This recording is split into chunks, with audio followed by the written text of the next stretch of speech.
¿Ya? Sí. Buenas tardes.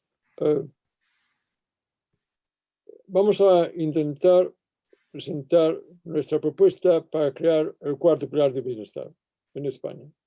El estado de bienestar en España está muy poco financiado y ahora me van a permitir que haga brevemente la documentación de ese enorme déficit. Si pueden ver en la próxima diapositiva, verán ustedes que el gasto público social, que cubre todas las dimensiones del estado de bienestar, está muy poco financiado en nuestro país.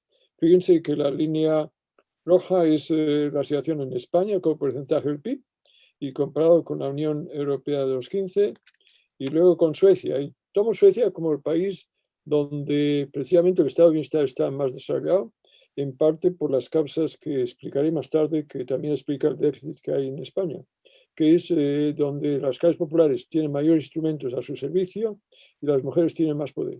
En cambio, en España estamos en el otro polo. Bien, entonces ven ustedes que lo que se necesitaría para pagar para llegar a nivel de la Unión Europea a los 15, que es el grupo de países más cercanos a nosotros en cuanto al nivel de desarrollo económico de la Unión Europea, y en ese aspecto lo que tendríamos que gastarnos también para alcanzar el nivel de Suecia. Y verán ustedes que la diferencia es abismal, abismal. España se gasta muy poco y mucho más poco de lo que le correspondería por su nivel de desarrollo económico. Vicens, perdona, no vemos las diapositivas. Tienes que compartir pantalla. Perdón. ¿Las ves ahora? Tienes que dar a... Ahora. Vale, perdonad. Bueno, pues repito entonces que decía que el estado de bienestar en España estaba muy poco financiado. O sea que en ese aspecto aquí muestra las cifras para España en rojo, luego lo que le correspondería por la Unión Europea a los 15 y comparando con Suecia. Decía que Suecia es el país donde el estado de bienestar está más desarrollado, donde las clases populares tienen mayor poder y donde la mujer también tiene mayor poder. Entonces, verán ustedes como porcentaje del PIB, que es mucho menor en España que no en el promedio de la Unión Europea a los 15, que son los grupos de países en la Unión Europea semejante por su nivel de desarrollo económico al nuestro, y luego en cuanto a Suecia. Y las cantidades, vean ustedes que necesitaríamos 80.000 millones de euros para alcanzar los niveles de Suecia. Estamos muy poco financiando nuestro estado de bienestar, mucho por debajo de lo que nos correspondería por el nivel de desarrollo económico. Y esto para todas las dimensiones, tanto para la sanidad. Aquí podemos ver que en sanidad, la próxima.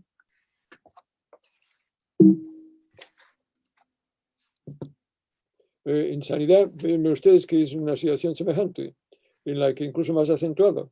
El gasto es mucho más bajo, lo mismo en cuanto a la educación. Sanidad es el primer pilar de bienestar, es en ese aspecto uno de los pilares claves. El otro es la educación, el segundo pilar de bienestar. Otro es la seguridad social y el derecho a la protección y jubilación con el salario mínimo digno para las personas de la tercera edad. Y ahí tenemos también un enorme subdesarrollo, todavía más acentuado, en los servicios de ayuda a las familias, el cuarto pilar de bienestar. Quiero acentuar entonces que el estado de bienestar está muy poco financiado y que se ha mostrado de una manera clara durante la pandemia. La pandemia ha mostrado con toda crudeza ese déficit de nuestro estado de bienestar. En sanidad, en los servicios sociales, en los servicios de atención a la familia, ha sido abrumador ese déficit. Y de ahí que la mortalidad haya sido tan grande, de las más elevadas en Europa. Esta es una de las razones de los problemas en los cuales... Entonces, el cuarto pilar de bienestar, que es los servicios de atención a la familia, el derecho de la ciudadanía, un derecho universal e individual, que tenga acceso a los servicios de ayuda a la familia, que son las escuelas de infancia, educación a la infancia, comenzando desde la primera infancia, de 0 a 3 años, y los derechos de atención a la dependencia, bien servicios domiciliarios o servicios residenciales para, por ejemplo, las personas de la tercera edad. Estos servicios están muy poco financiados y hay que establecer este derecho a estos servicios. Una característica de España es que al estar poco financiados siempre se encuentra en el estado de bienestar la dicotomía por clase social. Las clases pudientes van a la privada y los servicios públicos van para los demás. Esa dicotomía es un indicador de esa poca financiación y es totalmente contrario a los intereses de toda la sociedad. Y de nuevo, la pandemia ha mostrado que ni siquiera los más pudientes que creen que tienen arreglada su situación se las tienen arregladas. Hay que crear un sistema universal para todos los grupos sociales. Fundamental. Poder de clase es lo que lleva a esta situación dicotomía, que cuando añadimos el poder de género, explica por qué el cuarto pilar está tan poco desarrollado. Bien, entonces, estos son los servicios claves y que cuando decimos en España familia, en realidad estamos hablando de mujeres. Esto de familia quiere decir mujer. Mujer es la que lleva la sobrecarga familiar. De manera que cuida a los infantes, a los jóvenes adolescentes que viven en casa hasta que tienen 28 años de edad, cuidan de los esposos equivalentes, lo que fuera, y también cuida de los ancianos. Y además el 60% está en el mercado laboral. Es una sobrecarga, es una superexplotación tremenda que explica que la mujer tenga 3 veces más enfermedades debidas al estrés que el hombre. Una sobrecarga, en realidad una superexplotación tremenda. Esto es intolerable. De ahí que tiene que facilitarse la integración de la mujer en el mercado de trabajo en condiciones de igualdad con el hombre. Y naturalmente hay que exigir al hombre que contribuya en las responsabilidades familiares. Eso es un elemento clave. Y esto, lo que ese derecho se centra en poder garantizar esa integración que además mejorará las condiciones no solo de las mujeres, sino de todos los miembros de la familia, desde los infantes a los ancianos y a los adultos. Esto es un elemento esencial. Entonces, desde esta situación, fíjense los déficits, los gastos públicos en cuidado de la población, de nuevo comparando España con Europa, la escolarización de niños, lo mismo, es cuidados de larga duración, en fin, vean el documento nuestro, el manifiesto, y verán mucha documentación que muestra lo que estoy diciendo. Bien, desde ese punto de vista, y una de las consecuencias es que cuando en la pandemia se crea esta situación, se ve como la mujer está indefensa y que tiene que quedar en casa y tiene que dejar el puesto de trabajo. De ahí que la ocupación de la mujer, en el mercado de trabajo es extremadamente baja, comparada con el resto de Europa. Y ese porcentaje de la mujer que trabaja en el mercado laboral que es de los más bajos en Europa.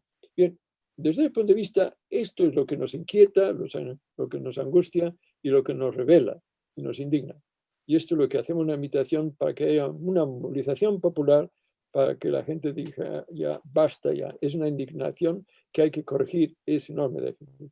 Bien, desde el punto de vista, aquí un grupo de profesionales que trabajamos en estos temas, en parte relacionados con el Public Policy Center de la Pompeu Fabra, patrocinado con Hopkins, pero también se creó este grupo en el que está la doctora María Pazos, bien muy conocida en el área de los estudios económicos en cuanto a la situación de equidad de género, y también profesora asociada del centro. También en este aspecto estará Mercedes, que es economista famosa en cuanto a temas de la familia, y luego Cristina hablará de los sistemas de infancia, también muy conocida en los temas de la primera infancia y también los temas de equidad de género. Bien.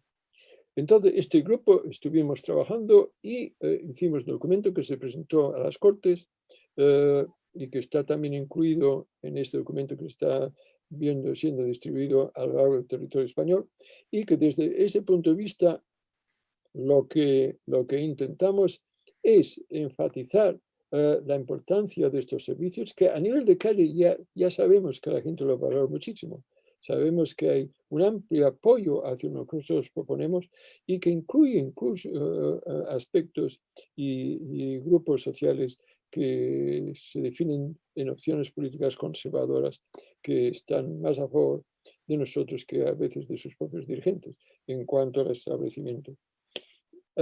Debido a ello se creó un grupo de unas 30 y pico de personas que fueron las que iniciaron la recogida de firmas, y que en ese grupo hay feministas conocidas, hay sindicalistas conocidos de todas distintas orientaciones sindicales, hay movimientos sociales como los pensionistas, como las mareas, como las Kelly. O sea que en ese aspecto se enriqueció con la gran riqueza que hay en nuestra sociedad civil en cuanto a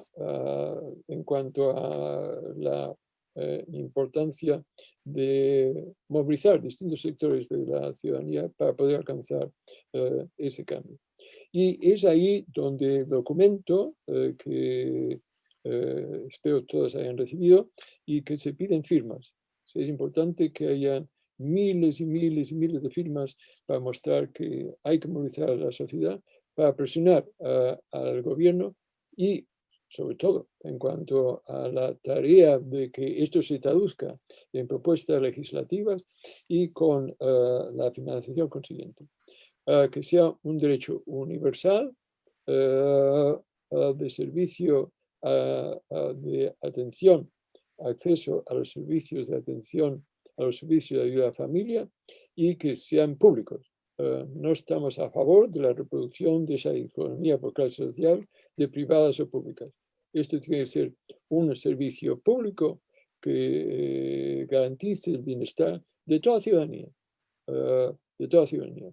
Y no creemos en servicios públicos solo para los pobres o para los vulnerables. Eso creo que ha sido un desastre que la pandemia ha mostrado toda su crudeza. Entonces, desde el punto de vista, creemos que las familias españolas, que retóricamente siempre aparecen como el centro de la sociedad, pero ahí sí que denunciamos la enorme hipocresía de la estructura de poder de este país, que constantemente se presenta como el gran defensor de las familias, cuando en realidad el Estado español es el que gasta menos en los servicios de ayuda a las familias. Basta de esa hipocresía. Entonces, la gente normal y corriente ya sabe que la familia es un punto clave, un punto de referencia. Y no queremos que se utilice la familia por fines partidistas como las fuerzas conservadoras siempre han hecho, que se presentan como las más patrióticas y las más profamiliares. De patrióticas, ni cero, porque en realidad patria implica las clases populares y ahí no se puede ser súper patriota y ser ignorante de las necesidades de la gente normal y corriente. Por lo mismo, en cuanto a profamilia, cero, en absoluto, porque en realidad no han hecho nada para ayudar a las familias. Y es ahí donde queremos que las familias reciban lo que se merecen en nuestro país. Y en ese aspecto creemos que el objetivo nuestro es conseguir el bienestar de toda la ciudadanía y corregir las enormes desigualdades que existen de explotación, de clase y ahora muy claro de género también. Desde el punto de vista, hacemos una invitación para que se movilice la sociedad conseguir este objetivo. Ya doy paso a María, que luego a Mercedes y luego a Cristina, para ya detallar los distintos componentes de nuestra propuesta. María. Hola. Hola, buenas tardes. Muchísimas gracias por estar aquí, a todas y a todos quienes os estáis conectando. Después de muchos años de trabajar por la igualdad entre hombres y mujeres y por la justicia y el bienestar social y de investigar sobre el impacto de las políticas públicas en estas cuestiones, yo me reafirmo cada día más en mi tesis. La igualdad no es posible si no se dan las condiciones materiales. Y esas condiciones materiales se ponen mediante políticas públicas que cambien la estructura social. Son las que se llaman políticas de cambio estructural. Porque recordad, el estado de opinión viene y va, y así hay olas feministas, seguidas de olas de contrarreacción. En estas olas conseguimos reivindicaciones y cambiamos de comportamiento. Y esos cambios que se consiguen mediante los cambios en las políticas públicas y los cambios en el comportamiento de las mujeres cambian la sociedad. Esos cambios son duraderos. Todo está en peligro siempre, eso por supuesto, no podemos dar nada por ganado eternamente, pero desde luego lo que está claro es que lo demás, esos estados de opinión, se barren con el viento cuando no están consolidados en la estructura. Porque a nivel profundo, duradero y real es la vida, son las condiciones materiales las que determinan la conciencia. Actualmente, como digo, no hay condiciones para la igualdad. El sistema de empleo y cuidado que tenemos un sistema de empleo y cuidados, no es un sistema de cuidados basado en servicios públicos, pero sí es un sistema de cuidados. Lo que pasa es que ese sistema de cuidados está basado en que las mujeres cubran el grueso de los cuidados en el hogar. El sistema de empleo está basado en la disponibilidad cada vez mayor y casi infinita de los trabajadores, que en realidad son los hombres en general y las mujeres, mientras no hay alguien a quien cuidar que les haga retirarse. Con este sistema de empleo-cuidados, lo que se produce es que las mujeres tenemos una posición en el empleo precaria y eventual, y en los cuidados, en la familia, subordinada y sobreexplotada, como acaba de explicar Vicens. Este sistema tiene unas consecuencias terribles. Tiene unas consecuencias terribles en términos de pobreza. Es generador de pobreza enorme, porque tenemos que tener en cuenta que la familia de una persona sustentadora es la mayor trampa de pobreza que hay. La familia de una sola persona sustentadora, que suele ser el hombre sustentador, ¿no? Cuando ese salario se cae, toda la familia se va directamente a la pobreza. Y eso es pobreza femenina, infantil y de todas las personas. Pero no solamente eso, la familia patriarcal crea muchísima violencia, muchísimo sufrimiento, es un nido de conflicto y además vulnera todos los derechos. El sistema de cuidados que tenemos vulnera los derechos de las mujeres de la familia, que tienen que cuidar 24 horas en condiciones esclavistas.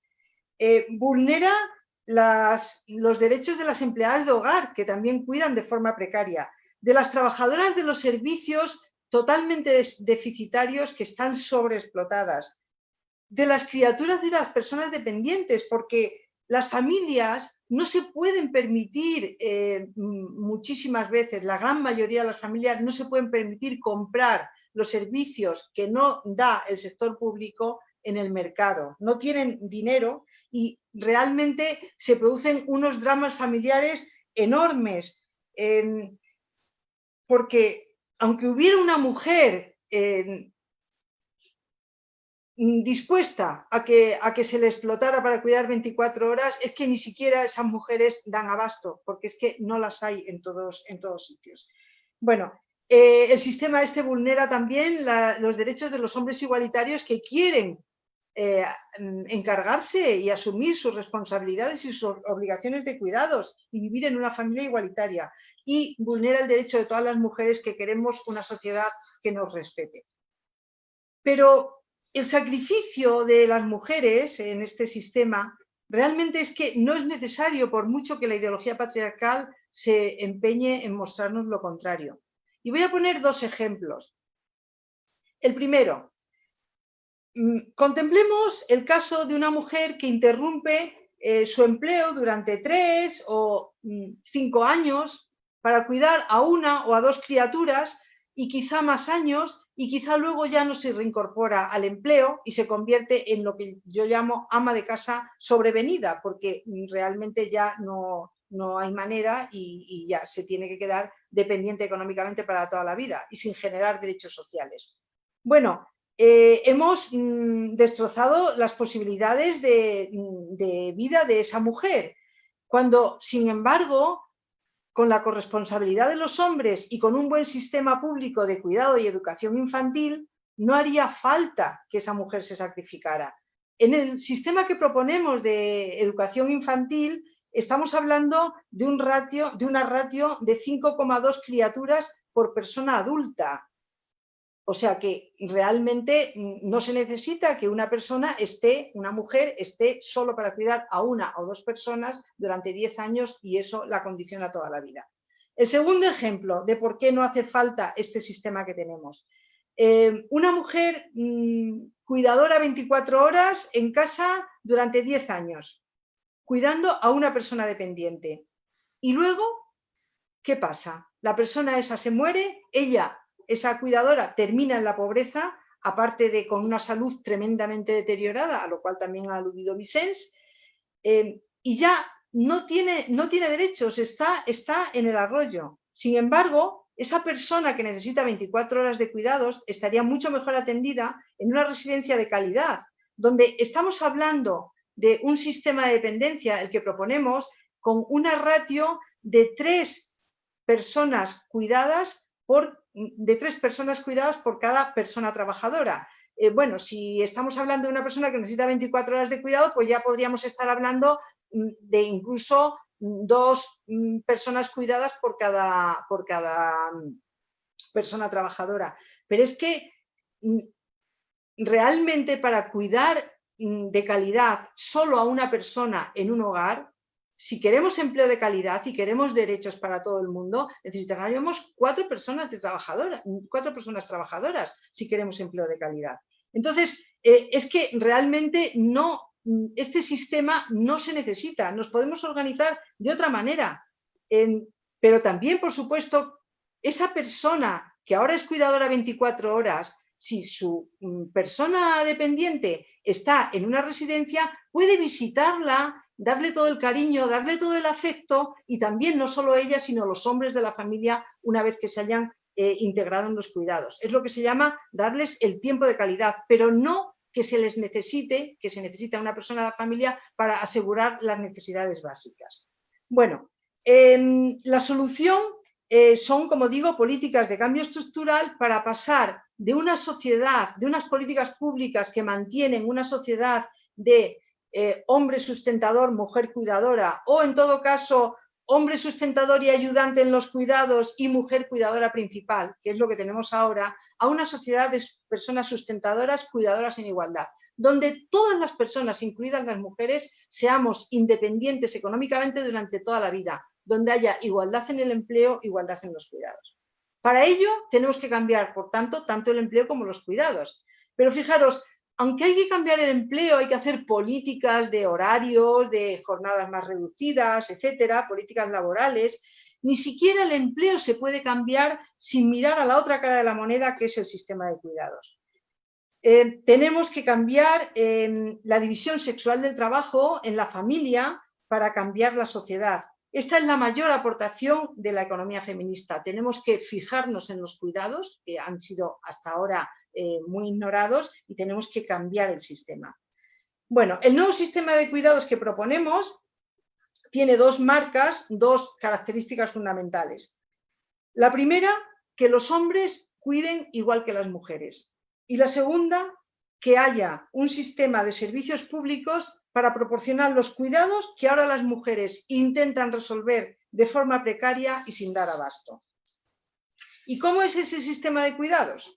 Bien, en ese sistema de cuidados tenemos 2 bloques. Tenemos el bloque de la infancia y el bloque de la dependencia. Los cuidados son mucho más amplios, pero es en estos 2 bloques donde se necesitan servicios, donde se necesitan políticas públicas para que verdaderamente se atiendan las necesidades.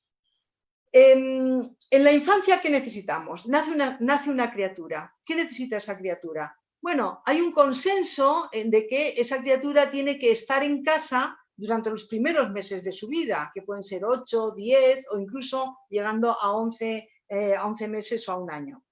Bueno, pues ese tiempo que hay que cuidar a la criatura en casa se le puede cuidar igualitariamente si hay 2 personas, que la mayoría de las familias son biparentales, en la inmensa mayoría, con lo que luego Cristina explicará un poco más, son los permisos igualitarios, permisos iguales, intransferibles, pagados al 100% y sin trabas para que las 2 personas puedan turnarse y cubrir esa parte igualitariamente. Y una vez terminados esos meses, la criatura ¿qué necesita? Pues un sistema de educación infantil, de educación y atención infantil, que sea un derecho universal, con horarios suficientes, que sea gratuita, porque si no, no es universal, que sea de calidad y que sea pública. Y cuando digo pública no solo de financiación pública, sino de provisión pública. Porque si no es pública, si no son escuelas públicas, no será ni universal, ni gratuita, ni de calidad, ni respetando los derechos de todas las personas implicadas. Bueno, eso en cuanto a la infancia. En cuanto a la dependencia, ¿qué necesitamos? Necesitamos un sistema de atención a la dependencia, de servicios públicos, para que cuando una persona pierde su autonomía funcional, pues se le supla esa falta de autonomía. Y, por supuesto, habrá una cartera de servicios que Mercedes explicará, que son atención a domicilio, centros de día, residencias, etcétera, lo que se necesite en cada momento. Pero tiene que ser un derecho universal a la atención suficiente y de calidad por parte de los servicios públicos. Y vuelvo a decir, servicios públicos quiere decir no solo financiación pública, sino provisión pública. Porque si no, ni será universal, ni será suficiente, ni será de calidad, ni será con derechos. Y esto lo hemos experimentado muy recientemente aquí, el drama de las residencias. Bueno, aquí además tengo que decir, en la atención a la dependencia no necesitamos permisos. No necesitamos que ninguna persona se retire de su empleo para cuidar a una persona dependiente en la familia a tiempo completo. Lo que sí necesita esa persona es, ya he dicho antes, que se le dé compañía, cariño, etcétera, tiempo de calidad. Y eso se puede hacer si se tienen las condiciones también de una estabilidad laboral y etcétera. Bueno, este manifiesto que presentamos se apoya en un documento que ya ha dicho Vicens, ¿no? Que yo tengo que decir, gracias Vicens Navarro por haberlo impulsado, por haber tenido el empuje, la iniciativa esta primavera de que lo elaboráramos, porque desde luego a mí había que animarme mucho en pleno confinamiento y Vicens lo consiguió. Y este documento que elaboráramos entre todas estas personas que estamos aquí se apoya a la vez y resume y actualiza dos estudios que fueron financiados por el Instituto de Estudios Fiscales y que realizaron dos equipos de investigación, de investigadoras, y que también está, junto con el manifiesto y el documento, está todo en la sección de documentos de nuestra página web, cuartopilar.es. Ha sido un placer trabajar con las investigadoras en el IEF, en el Instituto de Estudios Fiscales, en la línea de investigación Políticas Públicas de Igualdad de Género que yo dirigía entonces, y también trabajar ahora, pues además de con ellas, con Vicens Navarro, con Ferran Montané y con Paul Carrión.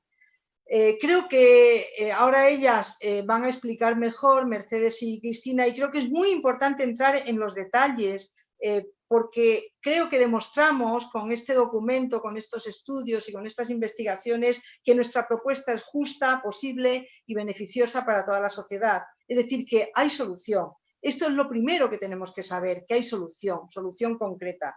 Pero también tenemos que saber que para que esa solución se imponga, el pueblo tiene que forzarlo en la calle. Esto nos lo enseña la historia. Ahora, bueno, estábamos en una ola feminista, el movimiento feminista estaba trabando alianzas con los movimientos sociales y poniendo todos estos temas encima de la mesa, pero estamos sometidas a un gran parón que augura un gran retroceso, bueno, que ya lo estamos viendo, una gran contrarreacción. Tenemos que ser conscientes y seguir estudiando, debatiendo, proponiendo y exigiendo los cambios necesarios, con la esperanza de que podamos volver a las calles, trabajando para ello, para poder exigirlo y para que los poderes lo asuman, porque con esto termino. Para que la sociedad avance se tienen que dar dos condiciones. Una, la movilización social, y otra, un gobierno favorable, es decir, voluntad política. Y a por ello es a por lo que vamos. Gracias.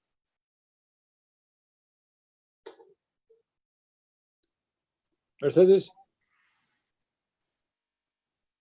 No se te oye. Mercedes, quita el silencio. Bueno, muchas gracias. Voy a compartir una presentación, pero quiero primero dar las gracias a María Pazos y a Vicens Navarro por haber coordinado la elaboración de este trabajo, así como el manifiesto, la puesta en marcha de la página web, también a Ferran Montaner y a Paul Carrión por todo el esfuerzo que han realizado. Voy a compartir los principales resultados de este trabajo en lo que respecta a la atención a la dependencia. No sé si se ve bien.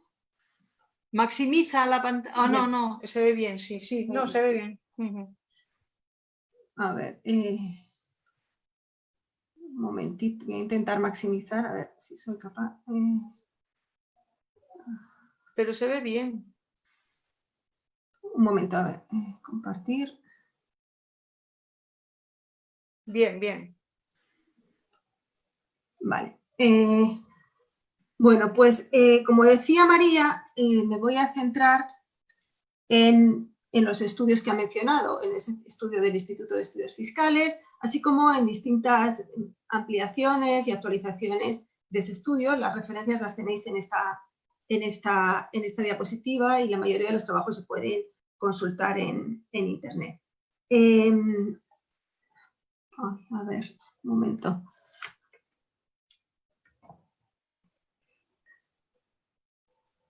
El envejecimiento de la población, o si lo queremos ver de una manera más positiva, el alargamiento de la esperanza de vida, pues es un logro social, pero ha hecho aumentar el número de personas que necesitan cuidados a lo largo del ciclo vital, y ese ciclo vital cada vez es más largo.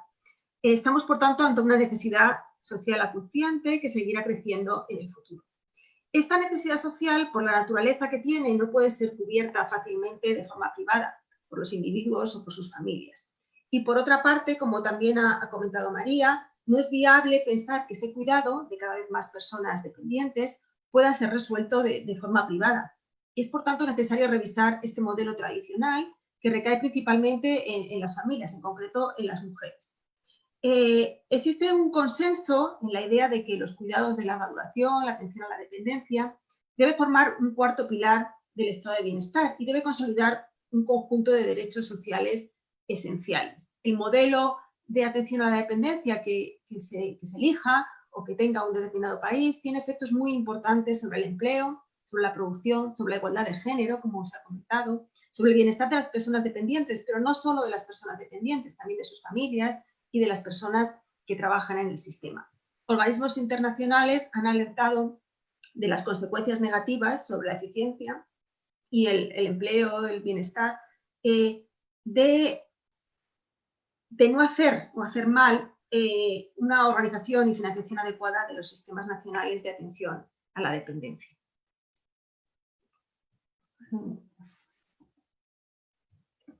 No sé muy bien. ¿Y cuál es la situación en España? Pues el tema es todavía más importante si cabe, en un país que está a la cabeza en esperanza de vida y donde el sistema de atención a la dependencia se ha implementado tarde. La aprobación en el año 2006 de la Ley de Dependencia puso en marcha un sistema homologable, al menos en teoría, al de otros países desarrollados, pero en la práctica la realidad no ha sido así. Es un sistema claramente insuficiente, infrafinanciado, se mire con el indicador que se mire, ya sea con el grado de cobertura, con la intensidad protectora, si miramos las listas de espera. El sistema también tiene graves problemas de diseño. Entre estos destaca la prioridad que se ha dado a las prestaciones económicas por cuidados en el entorno familiar. Una prestación que, según la ley, debería ser excepcional y que se ha convertido en la pieza estrella del sistema. No me quiero repetir mucho, pero el diseño del sistema tiene importantes implicaciones de género, como ha comentado María. Ay, perdón. Y por ir un poco a unas breves pinceladas sobre la situación del sistema a finales del 2019, para las personas que no estén familiarizadas. Los datos básicos muestran la existencia de grandes necesidades de cuidado de las personas dependientes que no están cubiertas por el sistema actual. Los dependientes realmente atendidos, alrededor de 1.100.000 personas, a estos dependientes había que añadir las personas a las que se ha reconocido dependencia, un cierto grado de dependencia, pero que no son atendidas, el denominado limbo de la dependencia, que serían unas 270.000 personas adicionales. Y también las personas potencialmente dependientes cuyos expedientes están en tramitación, que son alrededor de unas 160.000. Esta limitación, a estos datos, a estas personas dependientes o potencialmente dependientes, habría que añadir una cifra desconocida, pero que hemos estimado, de no solicitantes, de personas que tienen necesidades de cuidado, pero que no han solicitado la ayuda, ya sea porque desconocen el sistema, por la complejidad del sistema y los largos tiempos de espera, o por la existencia de copagos que para determinados perfiles pues pueden resultar disuasorios. Estimar esta cifra es complicado, pero nos hemos basado en la Encuesta Nacional de Salud y bajo diversos supuestos hemos obtenido una cifra global de dependientes potenciales de 1,9 millones de personas. 1.900.000 personas. Y esto implicaría, si se quiere atender a todas esas personas dependientes, pasar de una situación en la que el sistema de atención a la dependencia proporciona cuidados a cerca del 2,3% de la población, a atender al 4,1% de la población total. Por tanto, mejorar la cobertura requiere, además de proporcionar servicios a las personas en lista de espera y con expedientes en proceso de valoración, mejorar la intensidad, mejorar la adecuación de la atención prestada e incluir en el sistema a unas aproximadamente 400.000 personas, según nuestras estimaciones, que no han solicitado la ayuda por diversas razones. ¿Y cuánto cuesta este sistema? Bueno, pues es difícil obtener datos oficiales sobre el coste global, pero las estimaciones apuntan a que actualmente la política de cuidados de larga duración supone un coste de unos 9.300 millones de euros, de los cuales el 80% corre a cargo de las administraciones públicas y el 20% restante pues, es asumido por los beneficiarios del sistema a través del denominado copago. Resulta interesante poner estas cifras en contexto. También lo ha mencionado y ha señalado algunos datos Vicente Navarro. El gasto en España está todavía por debajo del promedio de gasto público en atención a la dependencia en los países de la OCDE, que es aproximadamente un 1,7% del PIB. Y está muy por debajo del esfuerzo realizado en países como Holanda, Noruega o Suecia. En estos países el gasto público en atención a la dependencia se sitúa entre el 3,2 y el 3,7% del PIB.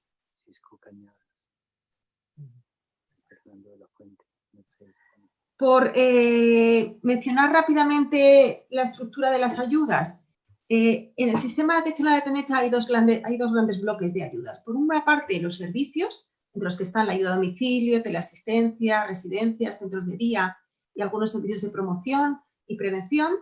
Y por otra parte están las ayudas monetarias, prestaciones económicas. Las prestaciones por cuidados en el entorno familiar son la estrella del sistema, como se puede ver en este gráfico.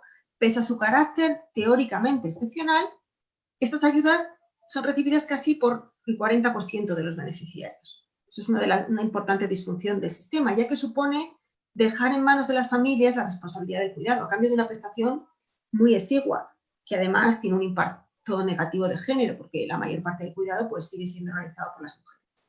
Para las administraciones públicas es una solución barata, de bajo coste, porque la cuantía media de estas ayudas es de unos 247 euros al mes, no llega a los 250 euros al mes.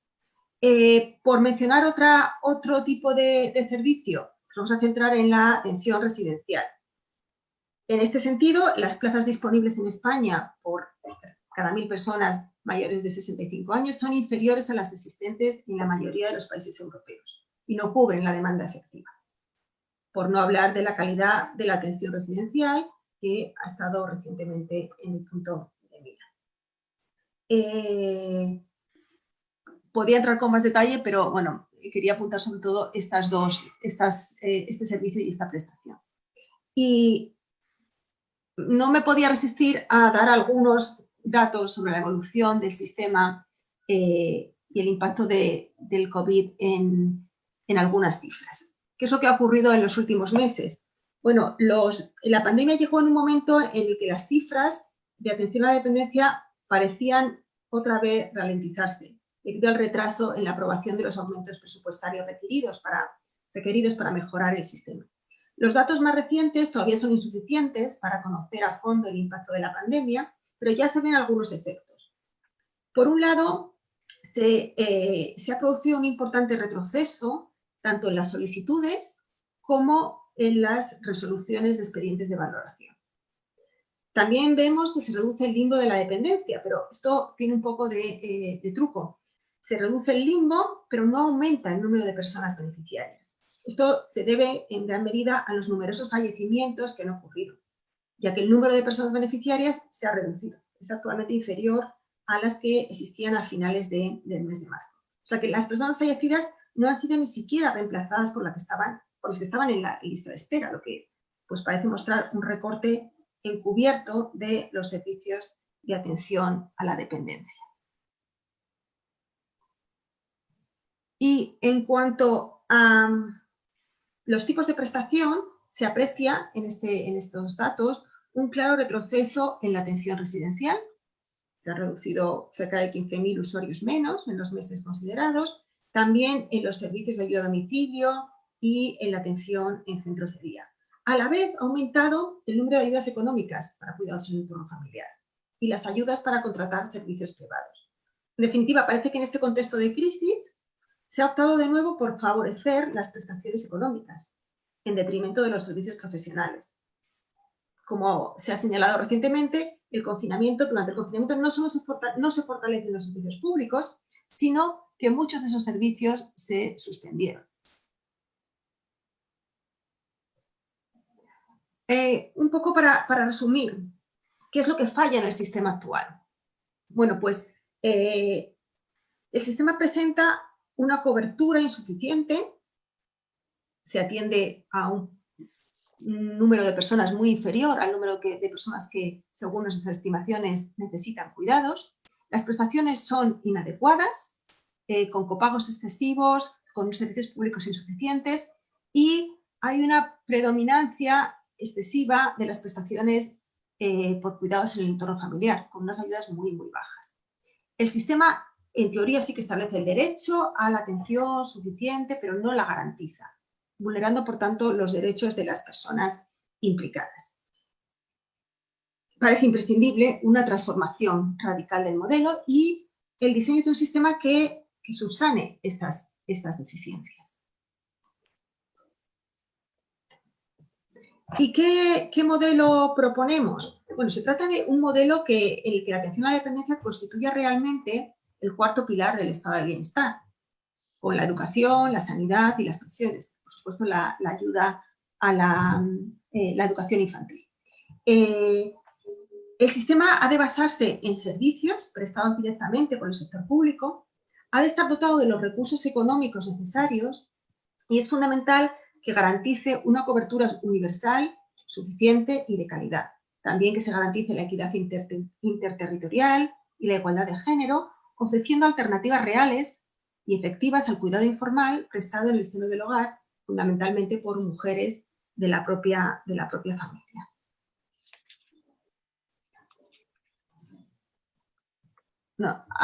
¿Qué implica todo esto? Bueno, pues la universalización de la cobertura implica atender a las personas en la lista de espera, a las personas en proceso de valoración y a los beneficiarios potenciales, aumentar la intensidad protectora de la ayuda prestada, aumentar el número de horas de ayuda a domicilio, las plazas en residencias, en centros de día, y que esté basado en servicios públicos, sustituyendo esas prestaciones monetarias por servicios públicos directos, creando empleo público y mejorando la gestión y las condiciones de trabajo en el sistema.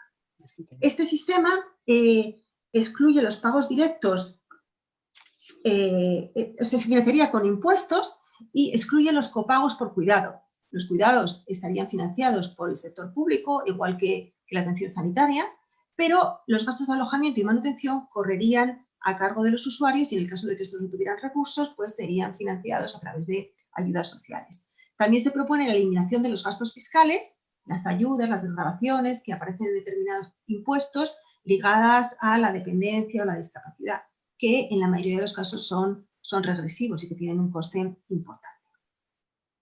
Bueno, vamos a pasar ahora un poco a comentar cuánto costaría, según nuestras estimaciones, un modelo como el propuesto.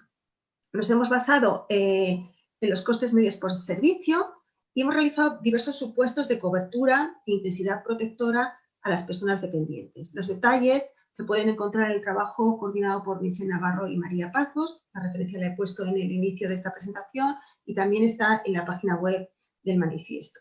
Hemos realizado las estimaciones para un horizonte temporal de 10 años y hemos estimado el incremento en el gasto público en 3 escenarios, que implican aumentos progresivos de cobertura y de intensidad protectora. El primer escenario implica eliminar la lista de espera y sustituir las prestaciones actuales, las prestaciones económicas, por servicios.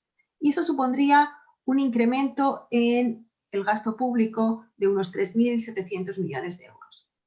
El segundo escenario ampliaría la cobertura no solo a la lista de espera, sino a los beneficiarios potenciales que hemos estimado, y también sustituiría las prestaciones económicas por servicios.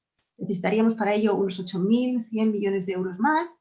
Y el tercer escenario, que es el más generoso, aumentaría la atención a toda la población dependiente, la potencial también, y aumentaría la intensidad protectora del sistema. Sería más generoso, aumentaría el número de horas de ayuda a domicilio, el número de plazas de atención residencial, etc. Esto supondría un coste de unos 11.600 millones de euros. He puesto también estas cifras un poco en contexto, ¿vale? Y aunque es un esfuerzo presupuestario importante, las cifras resultantes, incluso en el caso más generoso, el 1,5% del PIB, está todavía muy por debajo del promedio de gasto en los países de la OCDE y, por supuesto, muy por debajo del esfuerzo realizado por países como Holanda, Suecia y Noruega. No solamente hay que tener en cuenta este esfuerzo presupuestario, sino también la importante oportunidad de generación de empleo y de actividad económica que esta inversión supone. El dictamen de la Asociación de Gerentes y Directores de Servicios Sociales estima que por cada 1.000.000 de euros de gasto público en el sector de la dependencia se generan más de 37 empleos directos a tiempo completo, que además son empleos no deslocalizables y no contaminantes. Todo esto, empleos directos. No estamos teniendo en cuenta ni los empleos indirectos, ni el potencial crecimiento del empleo que vendría asociado a un incremento en la demanda agregada. Además, estos aumentos en el gasto público asociados a este cambio en el sistema, a este sistema propuesto, se compensarían con ahorros por la probable disminución del gasto en prestaciones por desempleo, prestaciones sociales, así como por el aumento de ingresos por cotizaciones sociales, porque se está generando bastante empleo, así como los ingresos procedentes de impuestos, del IVA, IRPF, impuestos de sociedades. En este sentido, hemos utilizado las estimaciones también de la Asociación de Directores y Gerentes de Servicios Sociales, que utilizan una tasa de retorno bastante conservadora, otros estudios utilizan datos más elevados, pero según estas estimaciones, cerca de un 40% del gasto en dependencia vuelve al sector público en forma de cotizaciones y recaudación impositiva. Existen también otros retornos que, pese a que son difíciles de cuantificar, no son menos importantes, como la contribución que un sistema como el propuesto tendría a la igualdad social y de género, la mejora en la calidad de vida de las personas dependientes y de sus familiares y la mejora en las condiciones laborales de las personas que trabajan en el sistema. En la actualidad podemos pensar en los gastos fiscales como una fuente de financiación del sistema de atención a la dependencia. En la actualidad existen diversos... Mercedes, ¿podrías ir reduciendo? Sí, voy terminando. Existen incentivos fiscales relacionados con la dependencia, con la discapacidad, que en general son regresivos y que simplemente con eliminarlos, por ejemplo en el IRPF, hemos estimado que supondrían unos ingresos adicionales alrededor de entre los 1.500 y 2.700 millones de euros.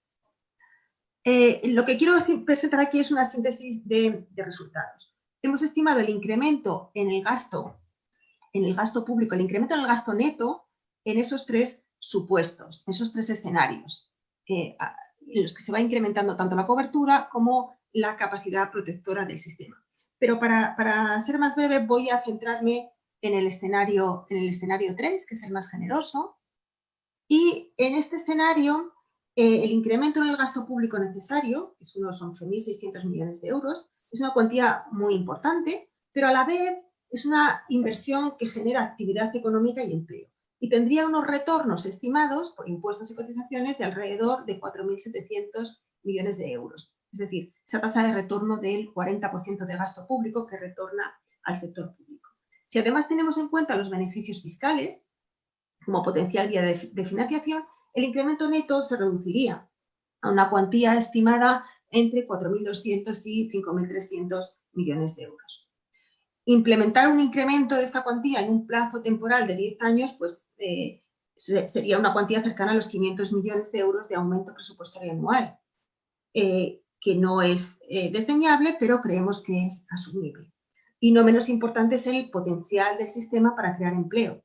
Según nuestras estimaciones, un sistema como el propuesto supondría una creación adicional de empleo de entre 432.000 y 584.000 empleos a tiempo completo. Y para concluir, algunas reflexiones finales. Es, por supuesto, que para revertir la situación se necesitan recursos económicos, pero también se necesita prioridad política. El coste es mucho. Y un buen sistema, de lo que nosotros consideramos que puede ser un buen sistema de atención a la dependencia, es superior al actual, pero es asumible si se tienen en cuenta esos importantes retornos económicos, si se revisan los incentivos fiscales y si se tiene en cuenta la gran capacidad de creación de empleo. Son cifras difíciles de asumir en el corto plazo, pero resultan razonables si el cambio de sistema se implementa en un plazo temporal, que podría ser de unos 10 años, con un plan de choque para las mejoras más prioritarias. Y en último término, como decía María, es la sociedad la que debe decidir qué modelo de protección de la dependencia quiere y cuál es el precio que está dispuesta a pagar por ello. Y bueno, muchas gracias. Perdonad si me he extendido más de la cuenta. Cristina. Hola, buenas tardes, ya casi noches. Muchas gracias por seguir aquí. Y a Vicenza, María y a Mercedes por lo que habéis expuesto antes, porque esto me facilita mucho lo que voy a exponer yo.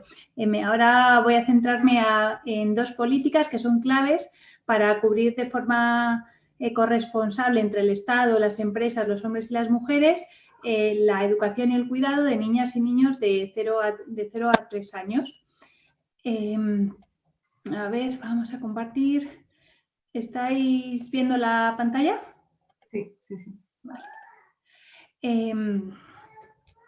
Cristina, parece que hay una persona que no ve bien, entonces que pide que...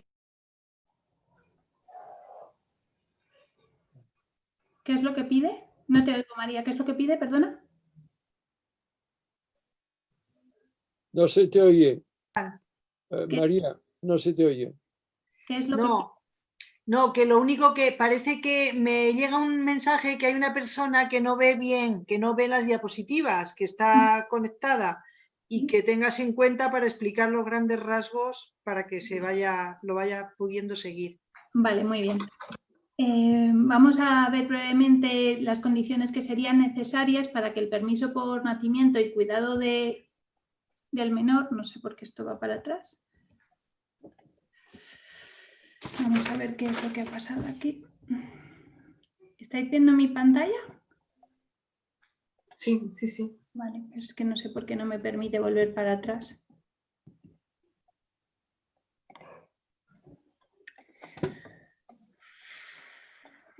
Bueno,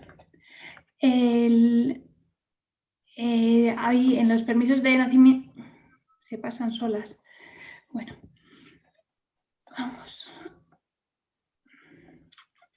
Disculpad.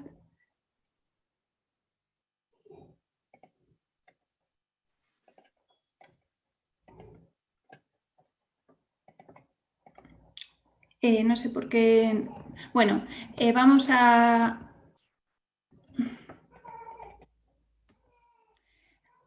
No sé si estáis viendo la pantalla o no.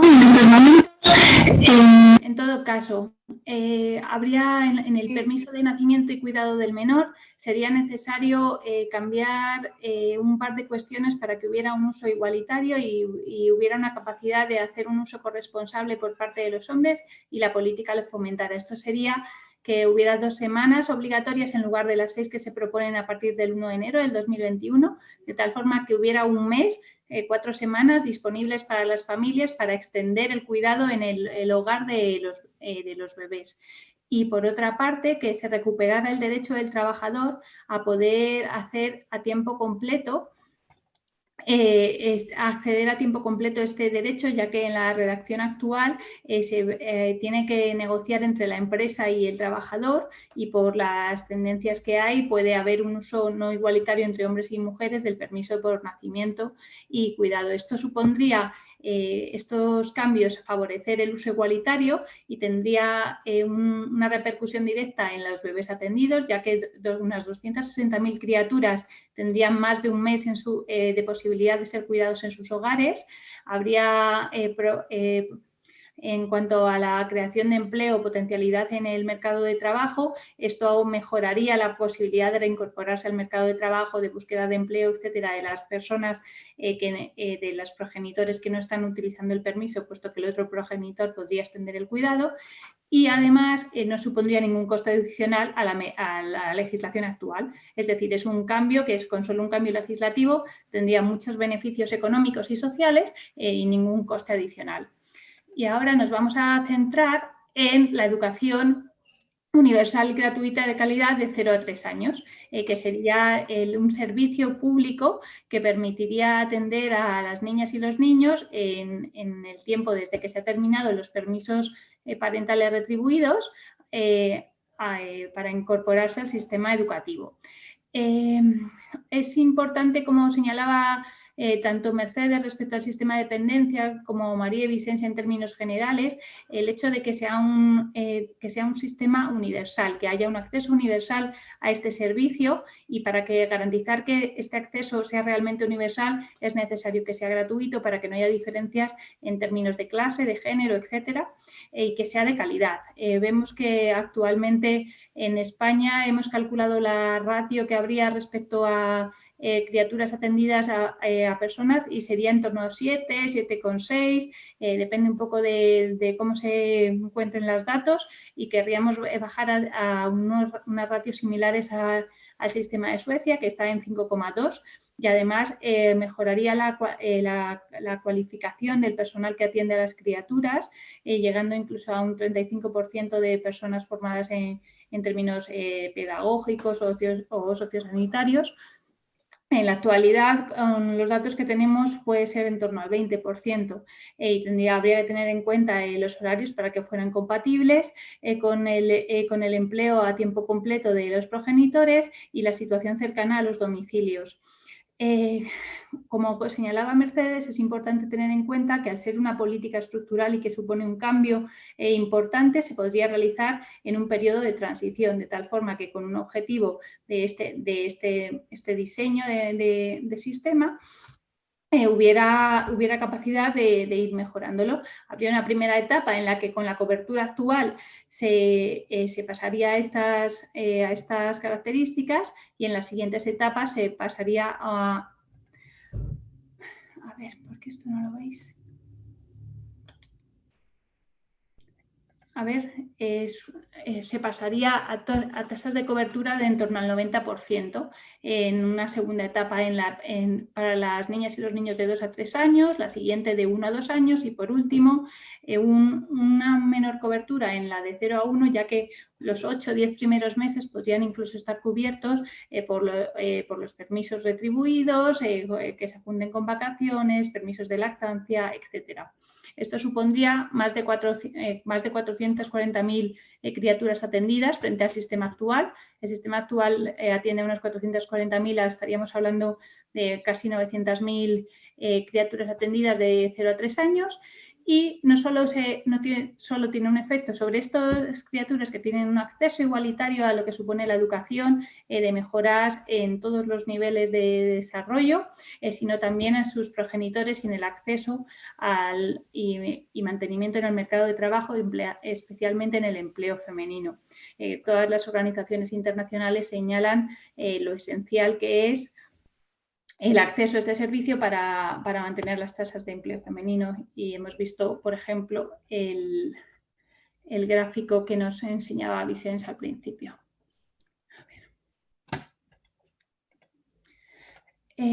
Respecto a los empleos creados, podemos ver que hay empleos directos por el propio sistema. Estamos aumentando la tasa de cobertura y la calidad, luego hay más personas empleadas y se han estimado que serían entre unas 110.000, 140.000 personas empleadas, de ellas habría en torno a 45, 50.000 maestros y más de 60.000 con otro tipo de formación.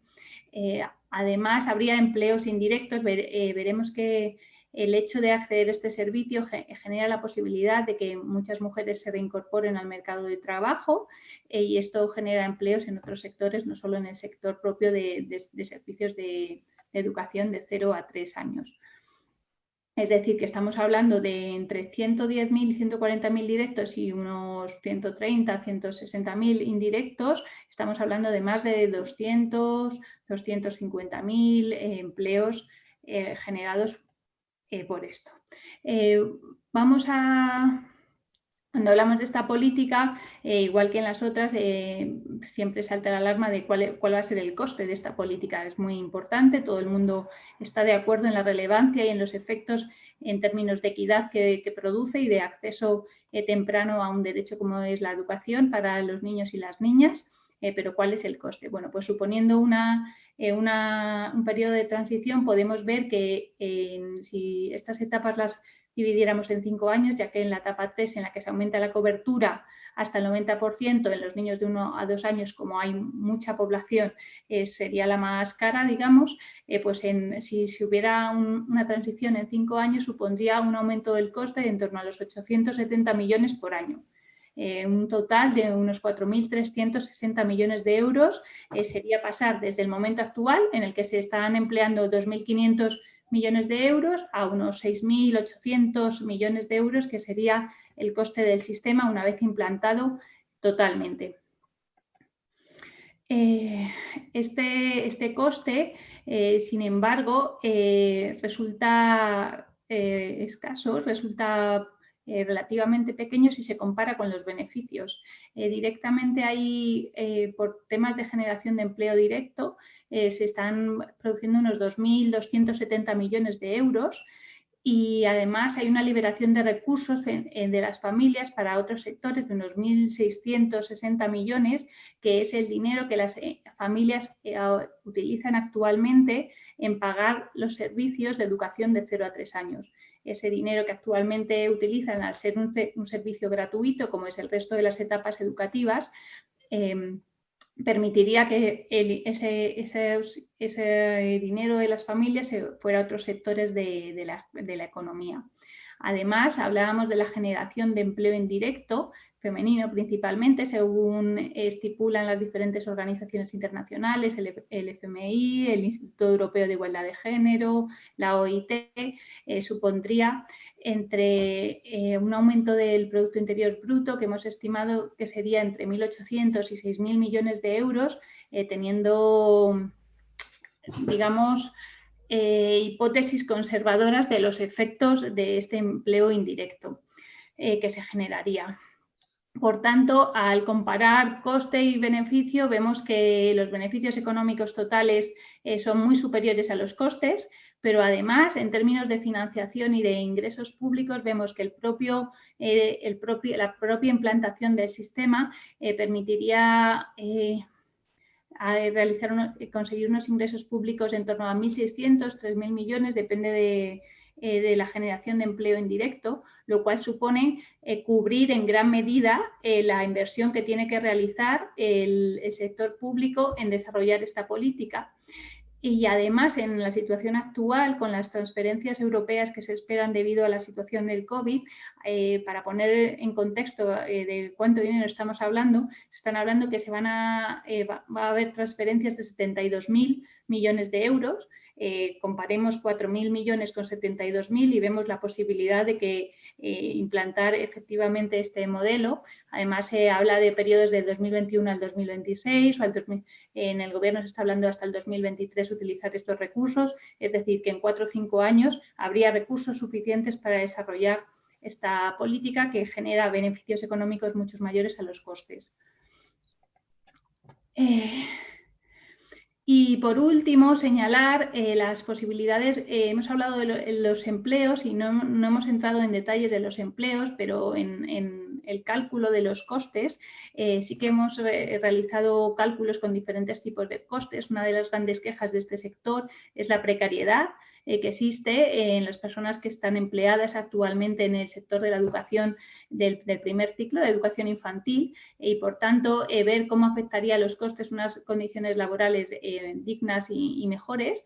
Y es un coste, el aumento de los costes no es totalmente asumible y no supone grandes diferencias respecto a lo calculado.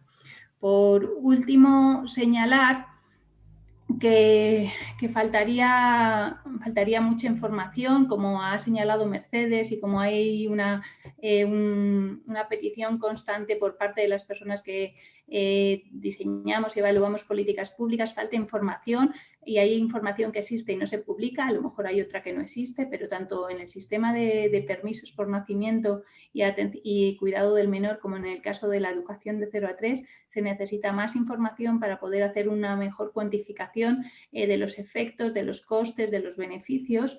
Y en el caso de la educación de 0 a 3, donde las competencias son autonómicas, en el caso de los presupuestos se necesita una desagregación con la información de 0 a 3, puesto que actualmente es muy difícil, hay pocas comunidades que lo hacen.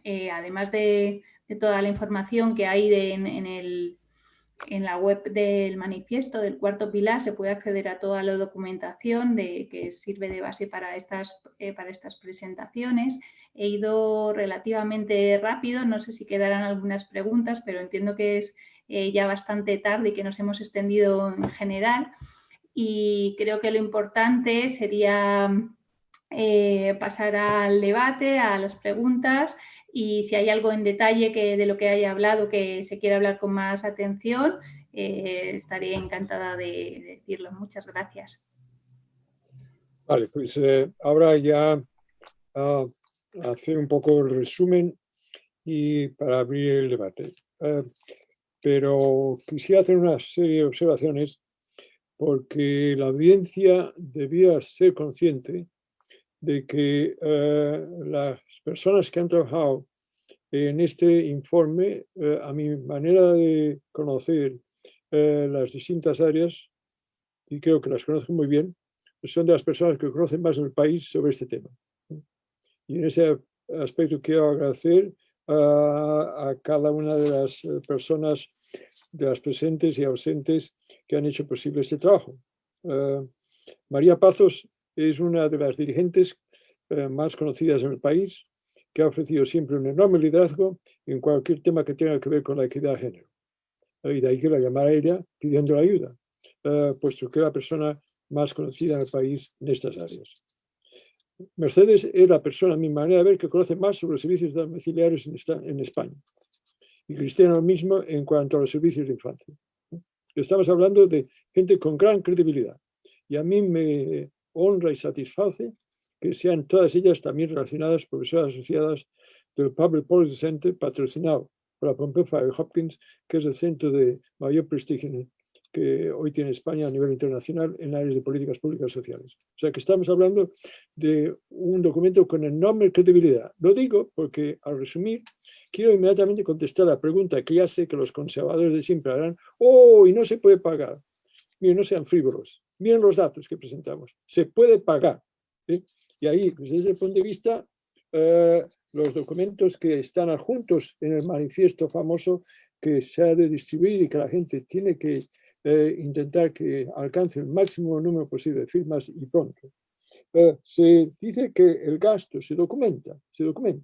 Se habla claramente de que el coste de proveer estos servicios universales e individuales sería añadido, coste añadido, porque decimos que lo que podría conseguirse de cambios en la manera como está haciendo, que ahora se podría hacer acá, que dinero se podría conseguir ahí, pero el coste añadido que hay sería de 4.821 millones de euros. En 10 años, señores de los típicos medios de persuasión, además de información, de los conservadores en este país. No me diga usted que no se puede pagar 4.821 millones de euros en 10 años, que quiere decir 482 millones de euros para garantizar los servicios de ayuda a las familias en España. No me digan que esto no es posible en España. O sea que esto, por una parte.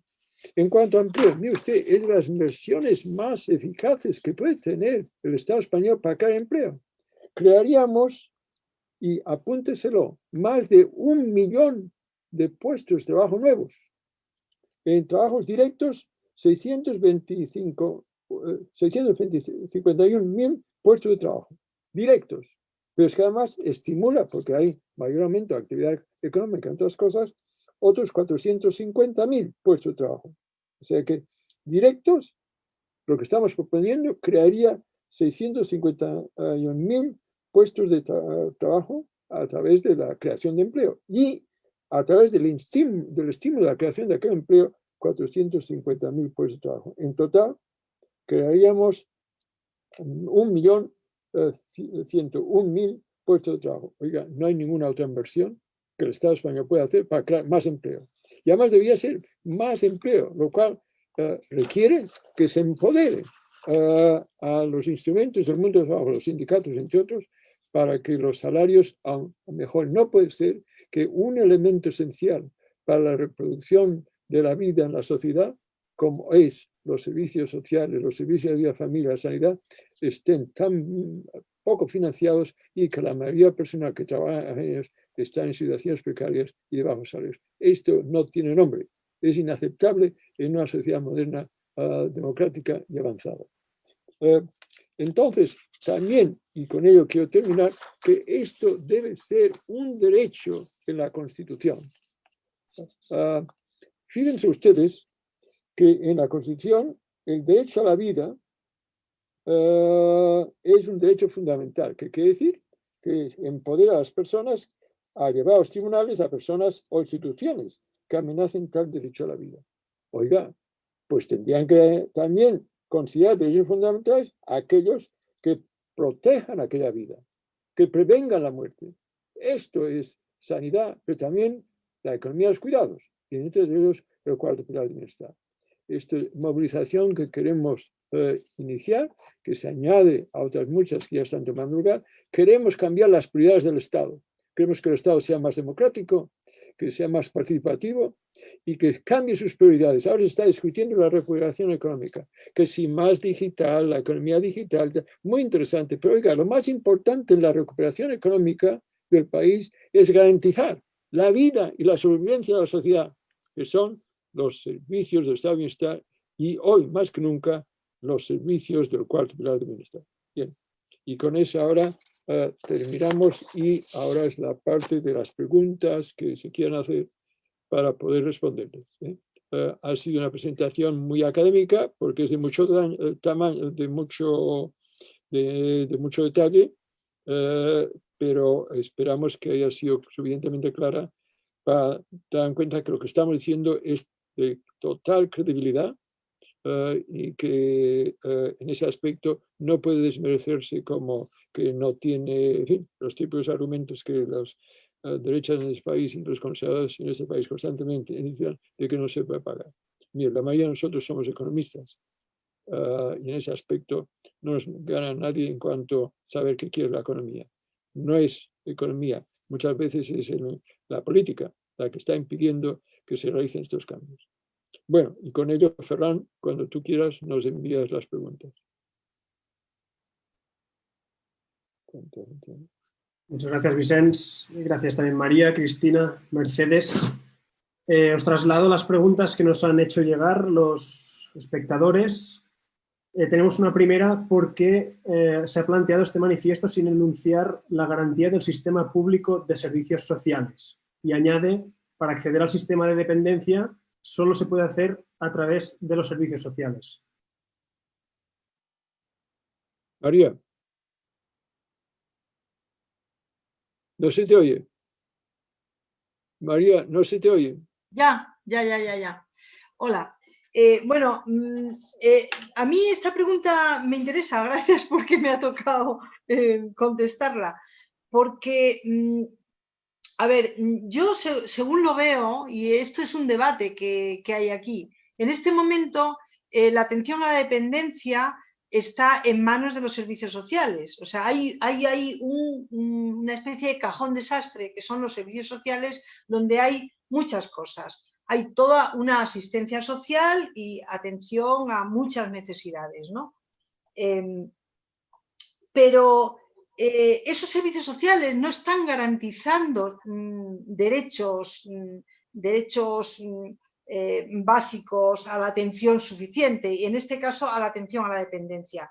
Lo que hay en otros países, en los países nórdicos concretamente, es un sistema de atención a la dependencia que no está dentro de los servicios sociales. Es un sistema de atención que garantiza un derecho universal a la atención suficiente por parte de los servicios públicos, y es un sistema, como está el sistema de sanidad, el sistema de educación. El sistema de educación no se nos ocurriría pensar que está dentro de los servicios sociales, porque son servicios públicos, no servicios sociales para la gente que no tiene dinero solamente, sino servicios universales para toda la ciudadanía. Entonces está el sistema de educación, el sistema de pensiones, el sistema de sanidad, y el sistema de atención a la dependencia tiene que ser un sistema propio en sí mismo. Y el sistema de educación de 0 a 3, otro sistema también propio en sí mismo, también garantizando derechos para toda la ciudadanía, no solo para la gente necesitada. Y luego también están los servicios sociales, de los cuales hay muchísimo que hablar y que me parece que son muy importantes también, ¿no? Pero bueno, quería hacer esta puntualización. Por eso no sé si he entendido bien la pregunta, pero esto es lo que se me ocurre. Mercedes o Cristina, ¿queréis añadir alguna cosa?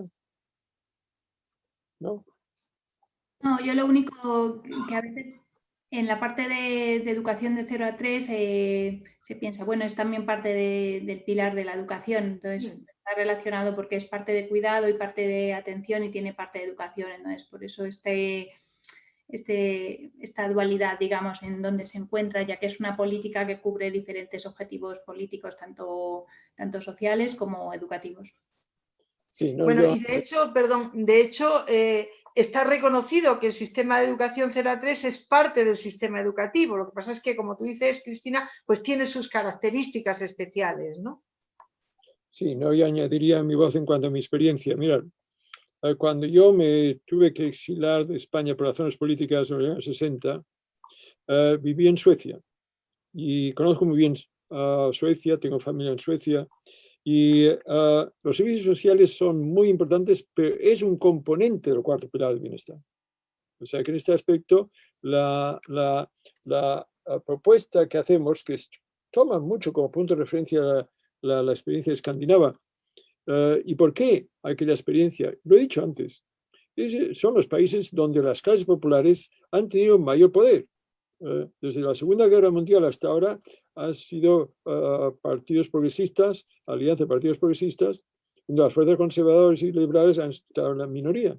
Y es ahí donde han alcanzado mayor desarrollo en cuanto al estado de bienestar. Y es donde también la mujer tiene más poder y la familia tiene unos niveles de bienestar cada día mayor.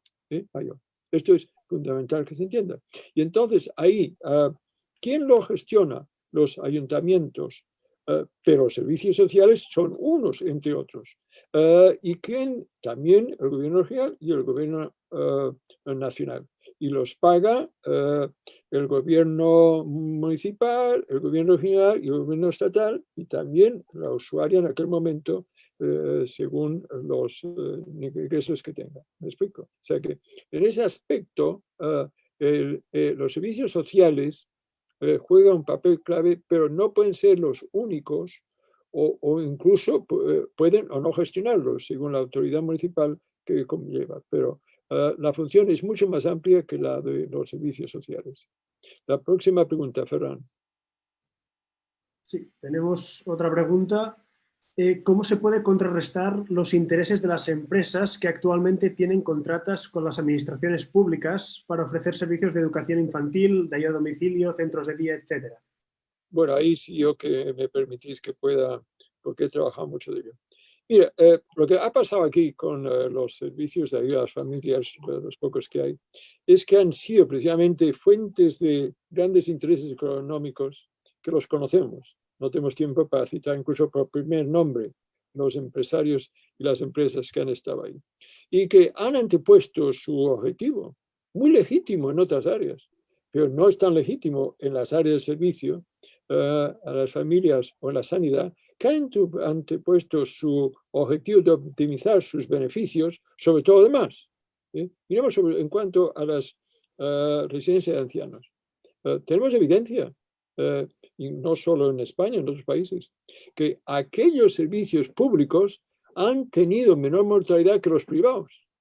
Y es lógico, porque el ahorro que se intenta el empresario es muchas veces a través del empleado, que se le paga menos, tiene un contrato más temporal y que comparte con otros trabajos y por lo tanto más fácil de que se contamine. ¿Me explico? Esta es evidencia. Lo mismo en Estados Unidos, donde Hopkins está. Esto se ha hecho también en Hopkins y lo hemos visto en California, que los centros públicos tenían mayor calidad y menor mortalidad que en los privados. Pero esto ha ocurrido también en sanidad, o sea que en este aspecto hay que cuestionar que en unos servicios vitales, como son todos estos servicios, sean motivados por el afán de lucro. Esto es incompatible con el servir por el bien común. El bien común tiene que estar por encima del bien privado. María, Mercedes, Cristina, ¿queréis añadir algo? Sí, bueno, yo quería añadir, vamos, que aparte de lo que has dicho, Vicens, de que, por supuesto, tienen muchísima menor calidad los servicios privados, provistos privadamente, y son mucho más caros, además, o sea, sale más caro, pero bueno, lo que quería añadir era que lo que proponemos en este manifiesto y en este documento es que se remunicipalicen, se republicen, es decir, se reviertan las privatizaciones, ¿no?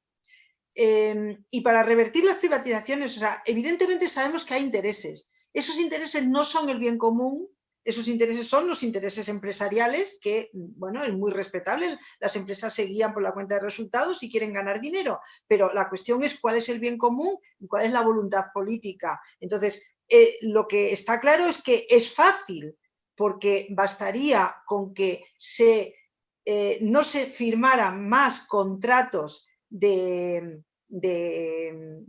¿cómo se dice? De encargo a las empresas privadas, que no me sale ahora la palabra, y se dejen caducar los actuales. Si se dejan caducar las actuales externalizaciones y no se firman nuevos contratos de externalizaciones, en 5 años nos hemos quitado las privatizaciones de atención a la dependencia y de educación infantil de encima. Así que es fácil.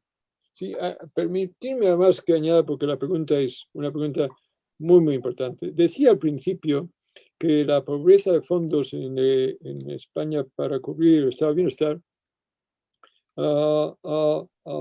llevaba a un sistema de polarización.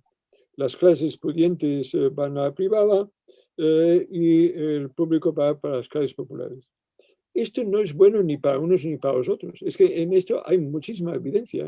O sea, que en ese aspecto ocurre en sanidad, ocurre en educación. ¿Cuál es la mejor escuela hoy en Europa? La finlandesa. ¿Y por qué? El hijo del banquero y el hijo del empleado de banca van a la misma escuela. Una cosa impensable en España. O sea que las clases pudientes, el 15 o 20% de la población de España, ni siquiera son suficientemente, lo voy a poner de una manera amable, inteligentes para darse cuenta que van incluso en contra de sus propios intereses. Se creen, si van a la medicina privada, que porque tienen una habitación bonita, que pueden tener una cama por habitación con flores y tal y cual, lo tienen mejor. No, mire usted, la calidad de la medicina pública es mejor que la privada, de manera que cuando usted va a la privada y las cosas se complican, usted terminará en una cama de la pública, porque será la privada que le envió la pública. Tiene que darse cuenta. Lo mismo en cuanto a las escuelas, a la residencia de ancianos. Si en Barcelona usted de Pedralbes que va a la privada no se da cuenta que usted tiene más posibilidad de morirse si va a la privada que no a la pública, explico, así de claro, se tiene que hablar de esta manera. Entonces, de ahí que para intereses de todas las clases sociales se tienen que crear programas universales bien financiados, bien financiados. Y es ahí, desde ese punto de vista, que se tiene que combinar la comodidad de la privada con la calidad de la pública, haciendo un sistema único. Y ahí requiere unos fondos. Que puede, o sea, que el país tiene, esto tiene que subrayarse, ese argumento típico de que, no tenemos fondos. Pero por favor, sea más riguroso, mire los datos, mire los datos. España tiene los recursos, lo que pasa es que el Estado no los recoge. Y no recoge, ¿y de dónde debían venir? De usted.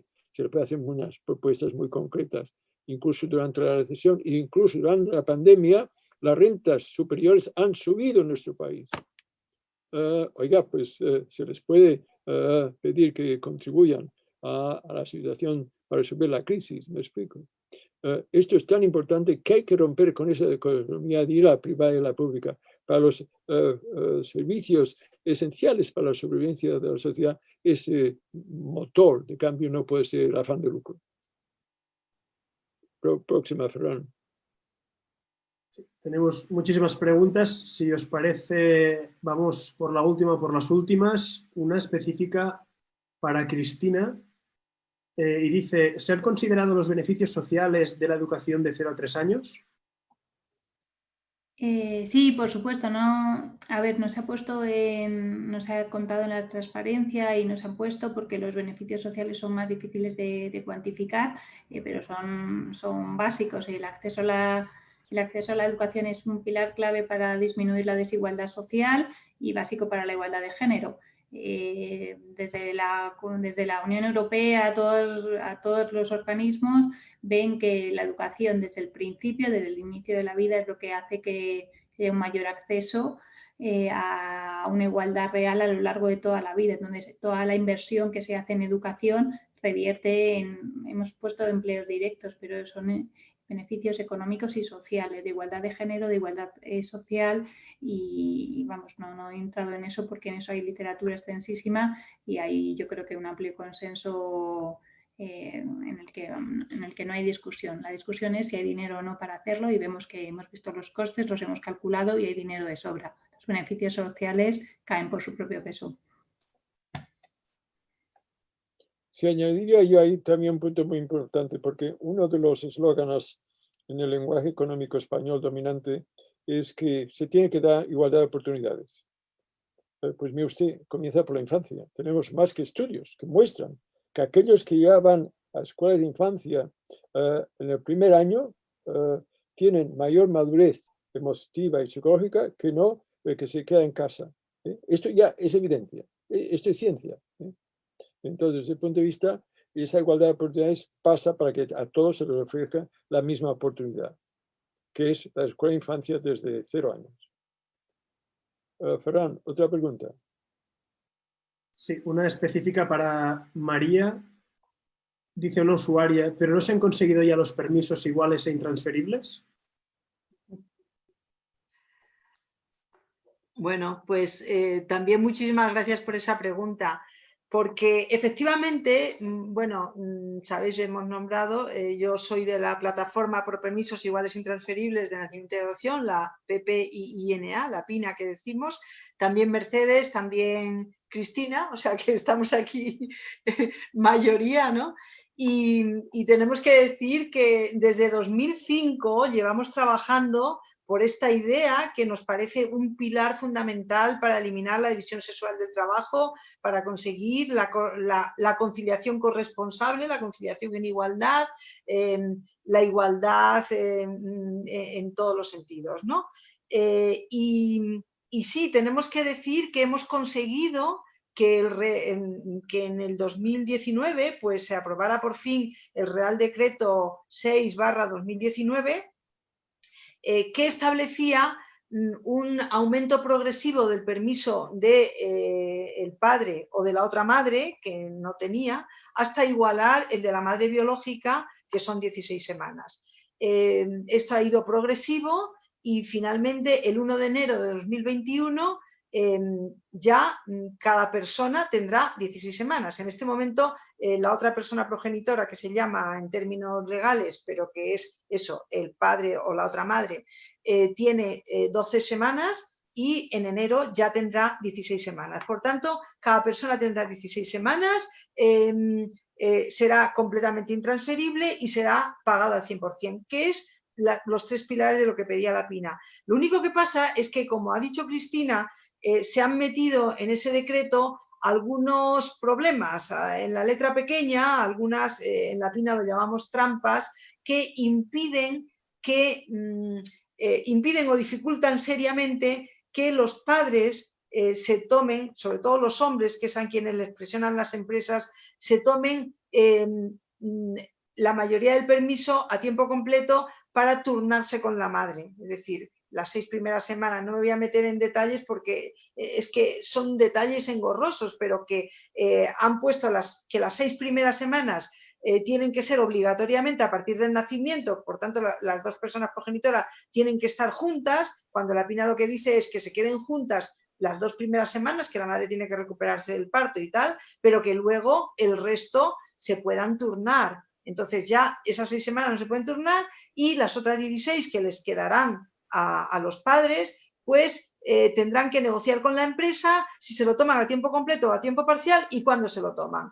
El resultado es lo que estamos viendo hasta ahora, que son 12 semanas las que tienen, es que hay muchas presiones para que en realidad los hombres se lo tomen o bien cuando están las madres también en casa o bien a tiempo parcial.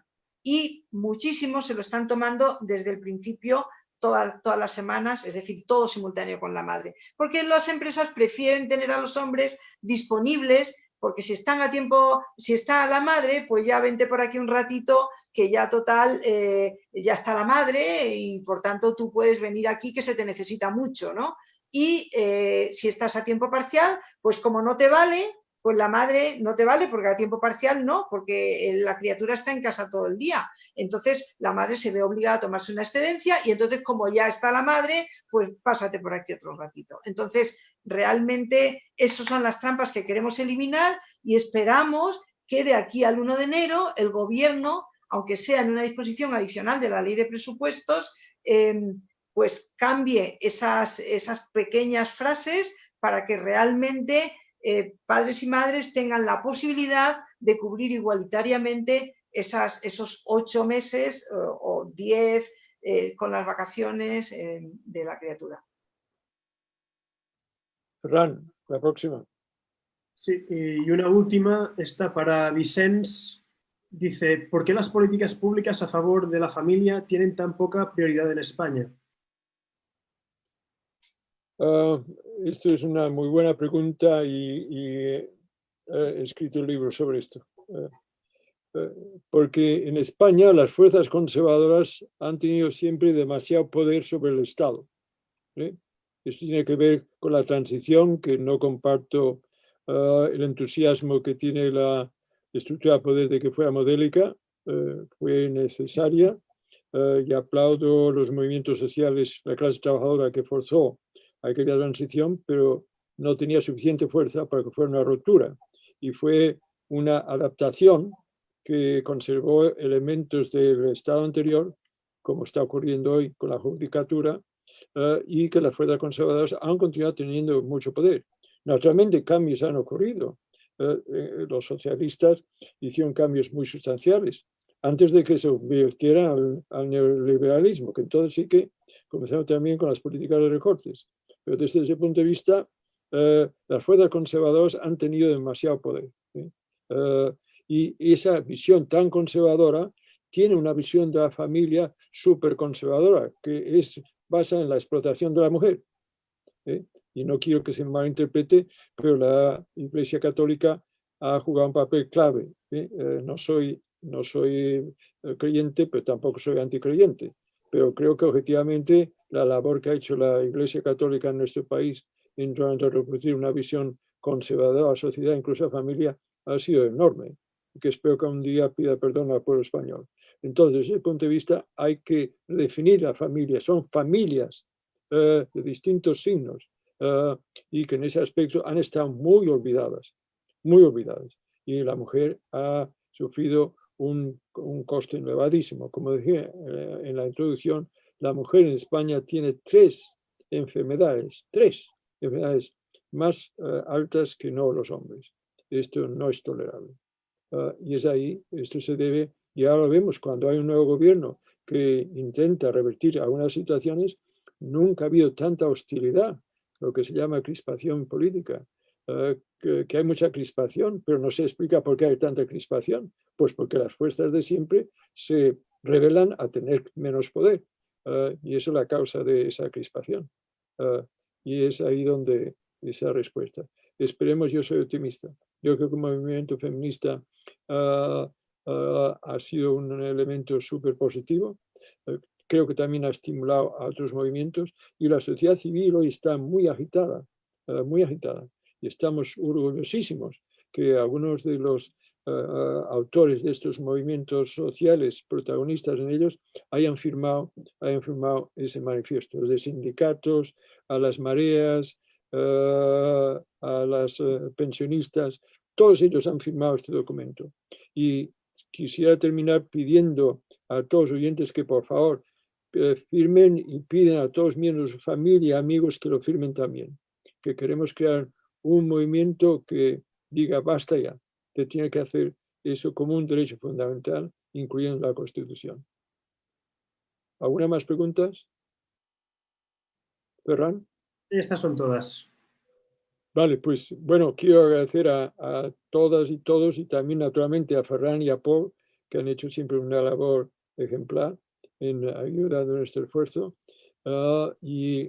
Insisto en ello, que aquellos que estén de acuerdo con lo que digamos, o al menos con la mayoría de lo que decimos, que por favor se movilicen también, que como ha dicho muy bien María, la historia de España muestra que a no ser que haya agitación en la calle, el poder no responde, sea del color que sea, aunque quiero también constatar que creemos que este gobierno puede ser más sensible que no las derechas, siempre que ya sabemos que siempre serán hostiles y crearán crispación donde debía haber diálogo. Por lo demás, yo creo que soy optimista, pero hay que movilizar a la gente para que quede constancia que está pidiendo, porque sabemos por opiniones populares que la gran mayoría de la ciudadanía española está de acuerdo en que se crea este como un derecho. Bueno, y con eso quiero agradecer a todos y a todos y hasta siempre y firmar el documento. Pilar, perdón, no, es que me estaban enviando aquí una nota. No, ¿queréis, María, Mercedes, Cristina, queréis añadir algo más? Nada, gracias. Gracias. Pues hasta siempre. Salud, salud. Salud. Hasta Adiós, gracias.